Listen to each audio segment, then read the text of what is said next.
Sejak dahulu hingga hari ini, pembahasan tentang kemunculan Imam Mahdi selalu menimbulkan dua reaksi yang sangat berbeda.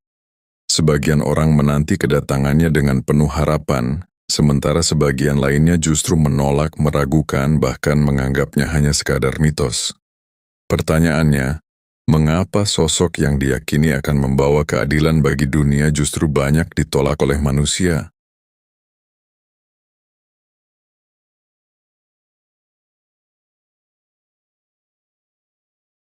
Begitu pula dengan kemunculan Imam Mahdi. Ketika beliau datang membawa perubahan besar untuk menegakkan keadilan dan menghancurkan kezaliman, tidak semua orang siap menerimanya. Ada yang menolak karena tidak mengenalnya, ada yang menolak karena takut kehilangan kekuasaan, dan ada pula yang menolak karena hati mereka telah tertutup oleh keraguan. Lalu sebenarnya, apa saja alasan mengapa banyak manusia menolak Imam Mahdi? Dan bagaimana sejarah telah memperingatkan kita tentang hal ini.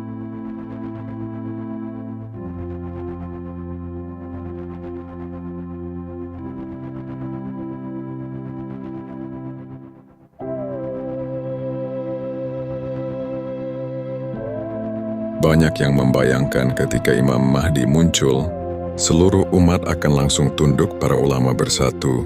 Manusia berbondong-bondong mengikuti dunia, seakan langsung berubah, namun sejarah berbicara lain. Kebenaran sejak dahulu seringkali ditolak oleh generasi yang hidup bersamanya. Nabi Nuh ditolak kaumnya sendiri. Nabi Musa ditentang Bani Israel. Bahkan Rasulullah SAW ditolak oleh kaumnya. Lalu mengapa kita begitu yakin bahwa Imam Mahdi akan langsung diterima? Disinilah letak fitnah terbesar akhir zaman. Imam Mahdi tidak datang untuk memuaskan ekspektasi manusia. Ia datang membawa kebenaran yang pahit, keadilan yang menyakitkan, ego dan perubahan yang mengguncang kenyamanan. Generasi yang menolak Imam Mahdi bukanlah generasi bodoh, bukan pula generasi awam. Justru banyak dari mereka adalah orang-orang yang merasa paling benar. Mereka menolak bukan karena tidak tahu dalil, tetapi karena kebenaran itu tidak sesuai dengan apa yang selama ini mereka yakini. Karena Imam Mahdi tidak membawa bendera golongan, tidak tunduk pada kepentingan kelompok, dan tidak bisa dikendalikan oleh kekuasaan dunia. Assalamualaikum warahmatullahi wabarakatuh. Segala puji bagi Allah Tuhan seluruh alam. Shalawat serta salam semoga tercurah kepada junjungan kita, Nabi Muhammad SAW, keluarga beliau, para sahabat, dan seluruh pengikutnya hingga akhir zaman. Saudaraku yang dirahmati Allah, di video ini kita tidak sedang membahas kisah biasa. Kita akan menyentuh sebuah tema yang telah lama disebutkan dalam riwayat namun jarang benar-benar dipahami. Sebuah kisah tentang zaman penuh fitnah, tentang kebenaran yang terasa asing, dan tentang seorang manusia yang kehadirannya telah dijanjikan. Mari kita awali dengan niat yang lurus, hati yang tenang dan pikiran yang terbuka. Semoga Allah memberi kita cahaya untuk memahami dan hikmah untuk mengambil pelajaran. Amin ya rabbal alamin. Sahabat beriman yang dirahmati Allah Subhanahu wa Ta'ala. Banyak orang yang mengingkari sesosok Imam Mahdi sebab Imam Mahdi wujudnya tidak sebagaimana yang mereka bayangkan. Mungkin mereka membayangkan Imam Mahdi itu bertanduk atau punya sayap atau bertangan 1000 sehingga bisa menyelesaikan semua permasalahan zaman. Ketika Imam Mahdi itu hanya orang biasa saja, bahkan tak punya derajat apa-apa, maka dasar keyakinan dan akal mereka tak mau menerima dan ingkar pada Imam Mahdi, padahal sebelumnya mereka teriak-teriak akan menjadi pengikut Imam Mahdi dan akan siap perang di belakang Imam Mahdi. Tapi ketika Imam Mahdi hadir, mereka menolaknya dan paling keras menolaknya, karena Allah menutup mata hati telinga mereka, sehingga tidak bisa menerima kebenaran. Maka sebagian berkata, ini bukan Mahdi yang kami tunggu. Mahdi seharusnya seperti ini.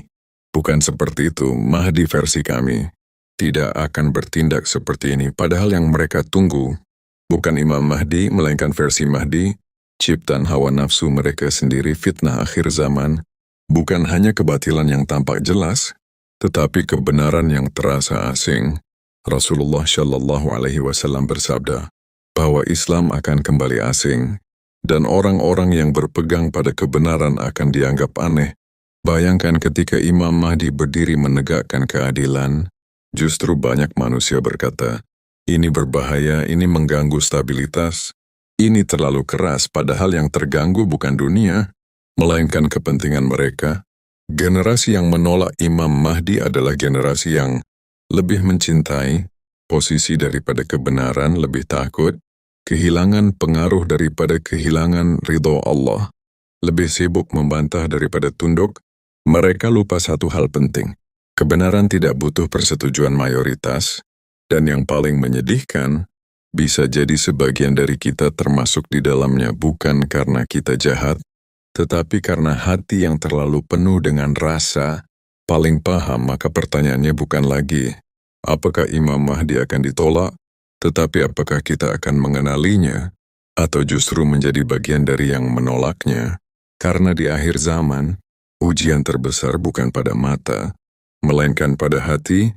Ketika Imam Mahdi itu hanya orang biasa saja, bahkan tak punya derajat apa-apa, maka dasar keyakinan dan akal mereka tak mau menerima dan ingkar pada Imam Mahdi, padahal sebelumnya mereka teriak-teriak akan menjadi pengikut Imam Mahdi dan akan siap perang di belakang Imam Mahdi. Tapi ketika Imam Mahdi hadir, mereka menolaknya dan paling keras menolaknya, karena Allah menutup mata hati telinga mereka, sehingga tidak bisa menerima kebenaran.